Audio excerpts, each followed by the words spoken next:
आपको प्राप्त करने और कराने के लिए साधन के रूप में करने जा रहे हैं। इस कर्म को और इसके कर्म फल को भी आपको अर्पित करते हैं। ओम शांति शांति शांति। सबको सादर नमस्ते। हमारा सांख्य दर्शन का पाठ चल रहा था। हाँ, वेदांत दर्शन जी, वेदांत दर्शन द्वितीय अध्याय द्वितीय पाद का पाठ चल रहा था, जिसमें हम पढ़ रहे थे कि क्षणिक बाद जो वो ठीक नहीं है। ठीक है ना। तो क्षणिक बाद की चर्चा चली। सूत्र 21 में, 22 में, 23 में, 24 में, सब में यही है। ठीक है ना जी। तो आगे इस बात को और बढ़ा रहे हैं सूत्र 25 में कि क्षणिक बात क्यों ठीक नहीं है, कोई हेतु देकर सिद्ध करो। ठीक है जी। पहले तो पढ़ चुके हैं, अभी और नया हेतु मांग रहा है। तो सूत्र क्या है बोलिए? अनुस्मृतेश्च। हाँ, तो ये हेतु दिया गया अनुस्मृतेश्च। तो ये हिंदी क्या कहता है? पहले प्रश्न लिखिए, फिर हिंदी लिखेंगे। लिखिए प्रश्न 25। हाँ, सूत्र 25 का प्रश्न लिखिए। क्षणिकवाद क्यों ठीक नहीं है? क्षणिकवाद क्यों ठीक नहीं है, कोई हेतु देकर सिद्ध करो।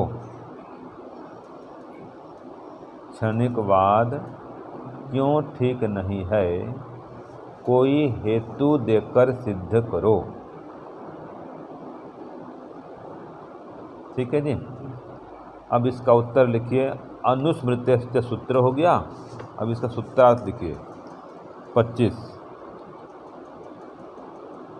पूर्व अनुभूत वस्तु की, पूर्व अनुभूत वस्तु की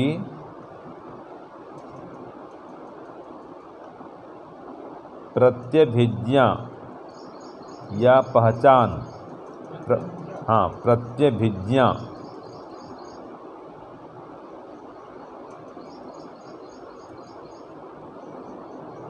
या पहचान व्यवहार में देखी जाने से, व्यवहार में देखी जाने से क्षणिकवाद ठीक नहीं है। क्षणिकवाद ठीक नहीं है।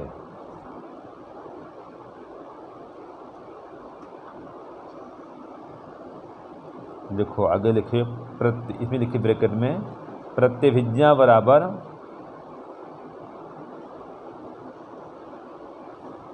पूर्व अनुभूत वस्तु या विषय का,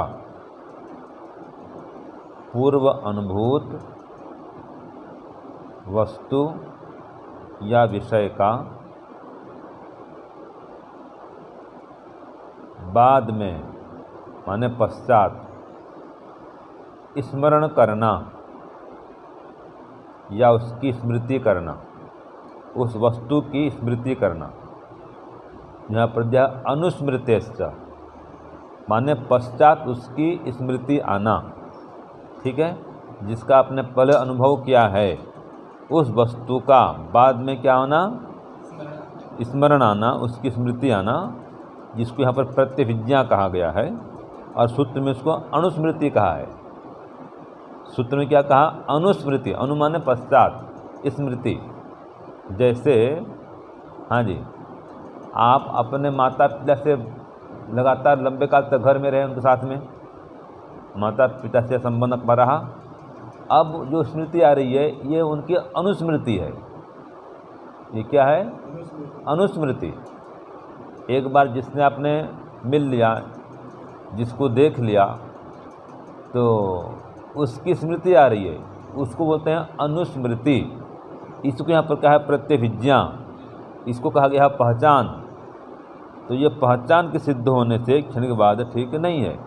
क्यों? अब हेतु क्या दिया कि यहाँ पर ये दिया कि हो ये प्रतिभिज्ञा, ये पहचान व्यवहार में देखते हैं। देखो, जिस घर से व्यक्ति निकलता है बाहर नौकरी करने के लिए, धंधा करने के लिए, कोई काम करने के लिए, वापस उसी घर में लौटता है ना भाई।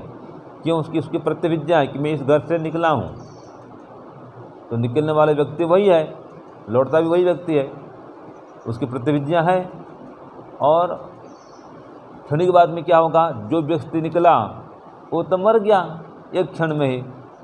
क्षणिक बाद में ये होगा, जो निकला वो मर गया। अब जो लौट रहा है उसकी प्रतिभिज्ञा मर गई ना भाई। उसकी प्रतिभिज्ञा कैसे रहेगी?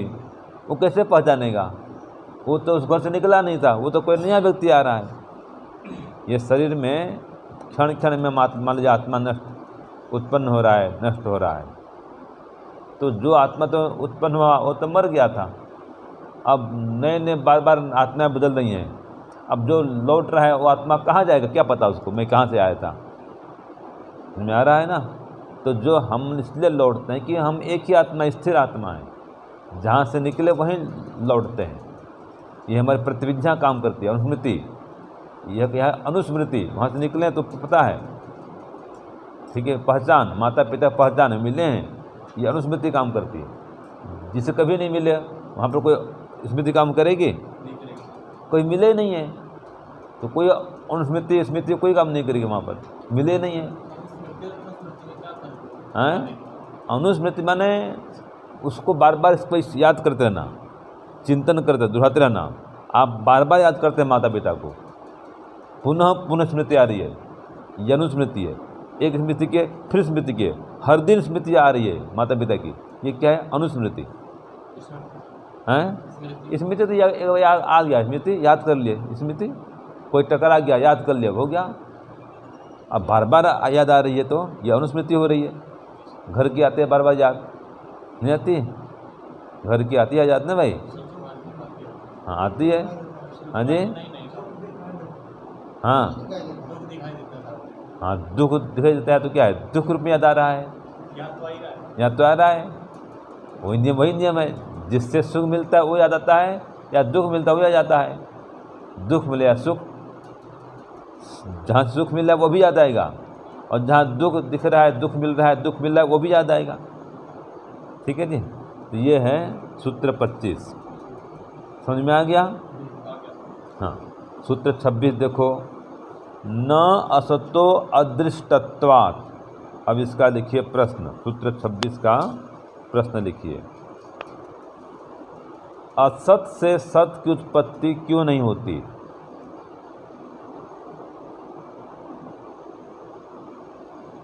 असत से सत की उत्पत्ति क्यों नहीं होती?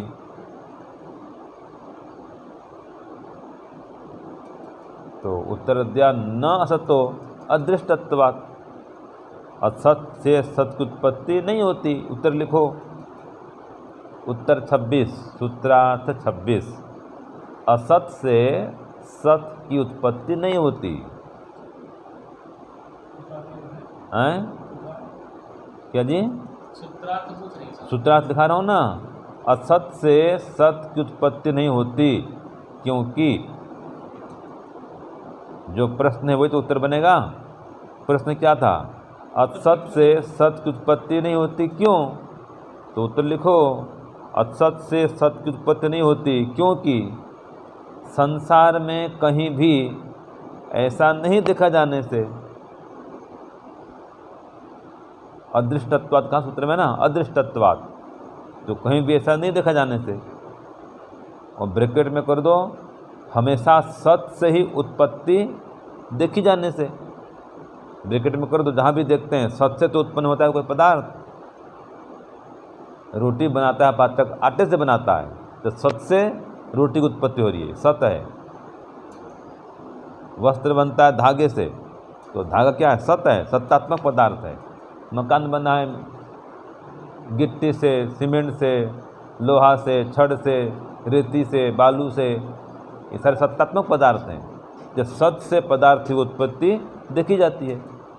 कभी सुना आपने कि बिना मिट्टी के, बिना कंकर पत्थर के, बिना गिट्टी के, बिना छड़ सीमेंट को कोई मकान बना दिया हो?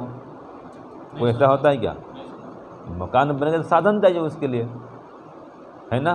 बिना आटे की रोटी कोई बना देगा क्या? कोई बताओ ऐसा हो कि आटा वाटा कुछ भी नहीं है, रोटी बन गई जी, कैसे रोटी बनेगी भाई? कोई मक्का लाओ, गेहूँ लाओ, बाजरा लाओ, चना लाओ, कुछ तो लाओ, है कि नहीं है? चावल लाओ, चावल रोटी बनाओ, चिल्ला बोलते हैं, कुछ तो लाओ। तो ये कह रहा है असत से सत की उत्पत्ति नहीं होती, क्योंकि संसार में कहीं ऐसा देखा जाता नहीं है। ये सूत्र 26 थोड़ा सा है, ठीक है ना। आगे सूत्र 27, उदासीना नाम अपि च एवं सिद्धि ही। सरल सरल है, छोटा छोटा है। उदासीनाम अपि च एवं सिद्धि।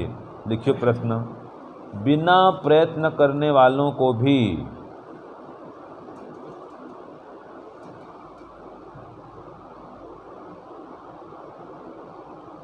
ये तो रुकिए, ये तो उत्तर हो जा रहा है ना। प्रश्न ऐसा होगा, अभाव से भाव उत्पन्न होता तो, या हो तो, अभाव से भाव उत्पन्न होता हो तो क्या दोष आएगा? यह प्रश्न हुआ। अभाव से भाव उत्पन्न हो जाए तो, या होता हो तो, है ना। अभाव से भाव उत्पन्न हो तो तब एक ही बात है, हो तो ठीक है। अभाव से भाव उत्पन्न हो तो क्या दोष आएगा?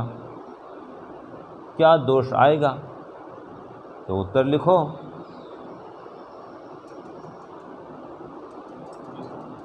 यदि अभाव से भाव उत्पन्न होता तो, यदि अभाव से भाव उत्पन्न होता तो ये दोष आएगा कि, ये दोष आएगा कि बिना प्रयत्न करने वालों को भी, बिना प्रयत्न करने वालों को भी वस्तु की प्राप्ति हो जाएगी, वस्तु की प्राप्ति हो जाएगी, ये दोष आएगा। जिसको हम कहा है उदासीना नाम, ये उदासीन व्यक्ति कुछ नहीं करते हैं, क्या बोलते हैं उसको जो कुछ नहीं करते? निखट्टू बोलते हैं ना, हैं? निकम्मे, निखट्टू, निकम्मे लोग होते हैं ना भाई, कुछ काम धाम कुछ करते नहीं, पड़े रहते हैं। तो अगर असत से सत की उत्पत्ति हो जाए, अभाव से भाव बन जाए, तो बैठे बैठे उनको मिल जाता है, उनको तो कुछ करना धरना है नहीं, बस बैठे रहो और सब मालपुआ खाते रहो फिर, और क्या। क्यों जी? कुछ काम करना नहीं है, सब कुछ मिल जाएगा आपको, अगर अभाव से भाव पैदा हो जाए तो। इसलिए यह तो होता नहीं भाई, तो अभाव से भाव पैदा नहीं होता, बिना प्रयत्न के कुछ मिलता नहीं है, ये सार है, ठीक है जी। तो प्रयत्न करोगे तो मिलता है। किसान कितना प्रयत्न करता है, कितना श्रम करता है तो कुछ अनाज मिलता है, और कोई बीज बोए नहीं, कुछ निंदाई गुड़ाई कुछ काम करे नहीं, और उसको अनाज मिलेगा जी? क्यों भगत जी, अनाज मिलेगा? नहीं मिलेगा। तो ये कह रहा है, तो अगर अभाव से भाव उत्पन्न होता तो बीज मत बो, अभाव से भाव पैदा हो जाएगा, है अनाथ हो जाएगा, कोई बीज की आवश्यकता नहीं है, अभाव से भाव पैदा हो जाएगा। तो भाष्य यही कह रहा है। देखो ये मैं जो कहता ना, ये धान्य सिद्धि जो भाष्य में भी यही कह रहा है, हैं? भाष्य में यही कह रहा है, ठीक है जी। हाँ देखो, यदि ही असतः सत जाए, तो यदि असत से सत उत्पन्न होता है और अभावात भाव उत्पद्यत, अभाव से भाव उत्पन्न होता है, तरही उदासीन नाम माने अप्रयतमाना नाम, जो उदासीन व्यक्ति हैं, अप्रयत्नशील हैं, निकम्मे व्यक्ति हैं, इनको को भी सिद्धिर वस्तुर सिद्धिर भवेत, जितनी सिद्धि मिलनी चाहिए मिल जाए, वस्तुओं की सिद्धि हो जाए, एवं सिद्धि भवेत, ये सिद्धि मिल जाएगी कि बिना काम के सब वस्तु की प्राप्ति हो जाएगी। देखो अगर नहीं, ये ही क्षेत्रम न कर्षन्ति, जो खेत को जोतते नहीं हैं, कृषि नहीं करते हैं, तो न बीजम बपन्ति, न बीज बोते हैं, तो तेसाम गृह स्थितमपि, घर में बैठे हैं वो, तो घर में रहते हुए भी धान्य सिद्धि भवेत्, सब अनाज उनको मिल जाए। फिर तो अगर अभाव स्वभाव पैदा हो तो बैठे रहो, अभाव स्वभाव हो जाएगा जी, क्यों हम बीज बोएंगे, क्यों खेती करेंगे, अभाव स्वभाव हो जाएगा।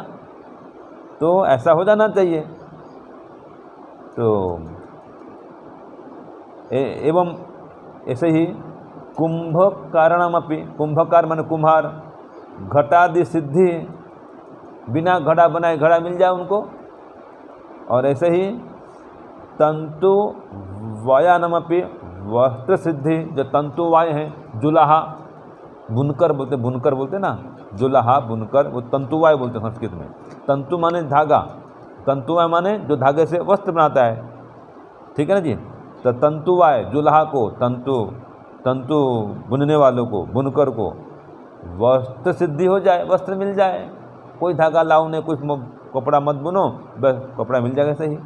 लेकिन न च एतादृश सिद्धि, ये सिद्धि तो होती नहीं है कभी, ठीक है। ये सिद्धि तेसाम न भवति, कभी उनकी नहीं होती है, दिख नहीं जाती है। इसलिए तस्मात् न अभावात् भाव उत्पत्ति है, इसलिए अभाव से भाव की उत्पत्ति नहीं होती है। तो ये तत् मंतव्यम न युक्तम, ऐसा मानना ठीक नहीं है। ये भाष्य भी वही तो कह रहा है जो सूत्रार्थ में बता दिया, सरल तो है। ये हो गया सूत्र 27। अब देखो सूत्र 28 क्या कहता है, न अभाव उपलब्ध है, फिर वही बात को चला रहा है कि देखो भाई, सब वस्तुओं का अभाव नहीं है। क्यों नहीं है? कोई कहे हाँ ठीक है, अभाव से भाव नहीं है तो क्या हुआ, सब वस्तु अभाव मान लो, अभाव ही मानते रहो, सब कुछ है ही नहीं कुछ भी। तो कह रहे ऐसा नहीं है भाई, सब वस्तु का भाव नहीं है, सारे पदार्थ विद्यमान है। वो आता है ना जान मात्र, सब पदार्थ का जान मान लो, कोई पदार्थ का तो कुछ नहीं है, हैं? जानवाद, कोई पदार्थ नहीं है, खाली जान हो रहा है सब, कोई पदार्थ है नहीं, खाली जान हो रहा है, ठीक है। तो ये अभाव कारणवाद, भाई ये भी ठीक नहीं है कि सब वस्तुओं सब वस्तुओं का अभाव नहीं है। क्यों नहीं है, प्रश्न लिखिए, सूत्र 28, प्रश्न 28 लिखिए, सब वस्तुओं का अभाव क्यों नहीं है? जो भी देख रहे हैं ये वस्तु, इन सभी वस्तुओं का अभाव क्यों नहीं है? तो प्रश्न क्या होगा, सब वस्तुओं का भाव क्यों नहीं है? तो उत्तर लिखो,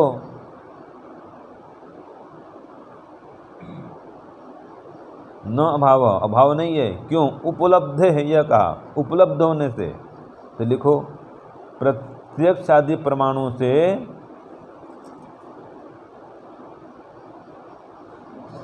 प्रत्यक्ष आदि प्रमाणों से वस्तुएं उपलब्ध होने से और उनका ज्ञान भी होने से, वस्तु उपलब्ध हो रहे हैं, उनका ज्ञान हो रहा है, देख रहे हैं। प्रत्यक्ष आदि प्रमाणों से वस्तुएं उपलब्ध होने से या वस्तुओं की उपलब्धि होने से, ठीक है ना, और उनका ज्ञान भी होने से, एक ही बात है। वैसे तो उपलब्धि ज्ञान एक ही बात है, लेकिन दोनों लिख दो समझने के लिए कि प्रत्यक्ष आदि प्रमाणों से, हाँ, वस्तु की उपलब्धि होने से, उनका ज्ञान होने से सब वस्तुओं का भाव नहीं है। लिख लो, सब वस्तुओं का भाव नहीं है। छोटा सा उत्तर है।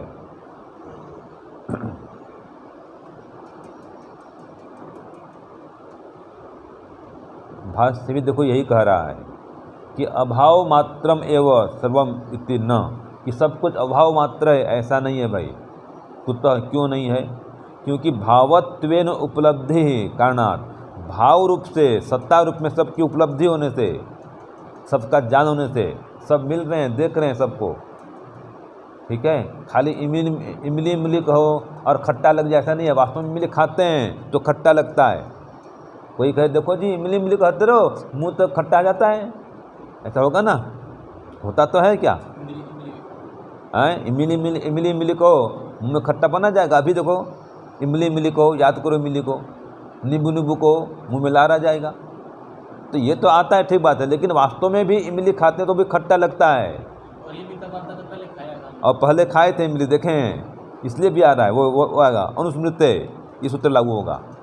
पहले नींबू खाए हैं इसलिए नींबू को याद करते हैं, और हरा हरा नींबू आ रहा है, खट्टा खट्टा रस निकलता है, तो आँख में मुँह में पानी आती है, आ रहा है।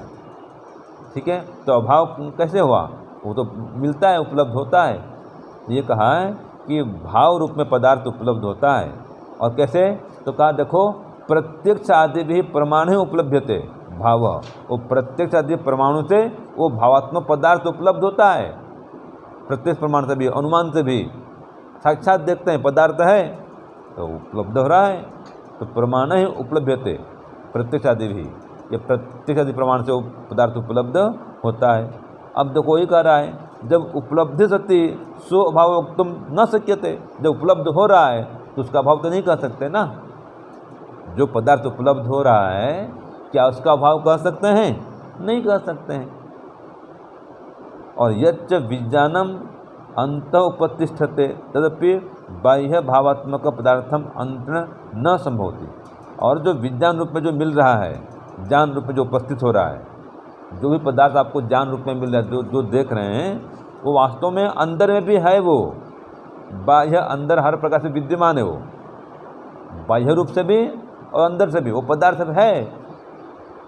ठीक है, कोई बर्तन देखते हैं ना, ये बर्तन, तो बर्तन दिख रहा है बाहर, तो क्या पानी भरो तो अंदर में स्पेस भी उसमें है, तो पदार्थ उपलब्ध है, तो बाहर से भी है अंदर से भी है, दोनों प्रकार से पदार्थ उपलब्ध है। तो यदा न बाह्यम भावात्मकम तदा कस्य जन्मभेद, अगर वो बाहर से भी नहीं होता तो किसका ज्ञान करते?